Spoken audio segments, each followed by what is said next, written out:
Hey guys, welcome back to my channel. তো অনেকদিন পর আজকে ভিডিও দিচ্ছি। তো রান্না করতে তেমন ভালো লাগছিল না, তাই দাদাকে রুটি আনতে পাঠিয়েছিলাম আর বাড়িতেই বানিয়েছিলাম ডিম, আলু আর পেঁয়াজ দিয়ে একটা সুন্দর রেসিপি, যেটা সবার বাড়িতেই প্রায় হতে থাকে।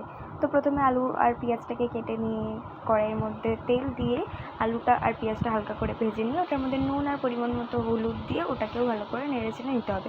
তারপর দেখে নিলাম আলুটা ঠিকঠাক সিদ্ধ হয়েছে কিনা। সিদ্ধ হয়ে যাওয়ার পর দুটো ডিম দিয়ে দিলাম, একটা আর দুটো ডিম দিয়ে দিয়েছি।